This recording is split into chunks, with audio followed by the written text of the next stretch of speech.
Hello everybody, hope you all are fine. Open your English translation book at page number 62. আমরা eat this, that, these, those এর ব্যবহার অভ্যাস করছিলাম। আজকে আমরা যে পর্যন্ত হয়েছে তারপর থেকে শুরু করব। দেখো, আগের দিন আমরা 26 পর্যন্ত করেছিলাম, 27টা তোমাদের বাদ দিতে বলেছিলাম। 28 থেকে আজকে আমরা করব। কি আছে? এটি হয় আমার চিবুক। চিবুক অর্থাৎ চিন। তাহলে কি হবে? এটি হয় ইট ইজ মাই চিন।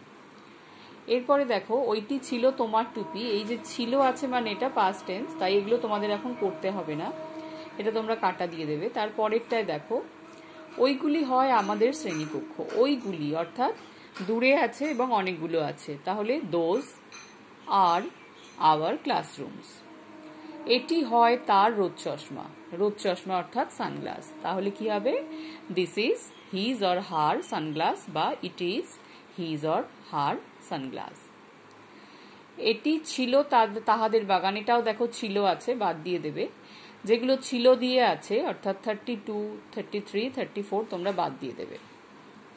35 এরপর 36 করে দেওয়া আছে। দেখো, উনি হন একজন নাট্যকার। He is O dramatist. Dramatist মানে নাট্যকার অর্থাৎ যিনি নাটক লেখেন।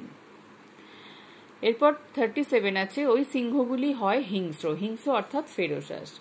তাহলে ওই সিংহগুলি, তাহলে সিংহগুলো দূরে আছে, তাহলে দোজ লায়ন্স আর ফেরোসাস। এটি হয় আমাদের রান্নাঘর। এটা দেখো করে দেওয়া আছে, ইট ইজ আওয়ার কিচেন। এইগুলো হয় সবুজ পাতা। তাহলে এইগুলো মানে পাতাগুলো কাছে আছে, তাহলে আর অনেকগুলো আছে, তাহলে কি হবে? These. These are green leaves. এরপর দেখো, ওই শিশুটি হয় আমার সন্তান। ওই শিশুটি অর্থাৎ শিশুটা দূরে আছে, তাহলে that child is my offspring. Offspring মানে সন্তান।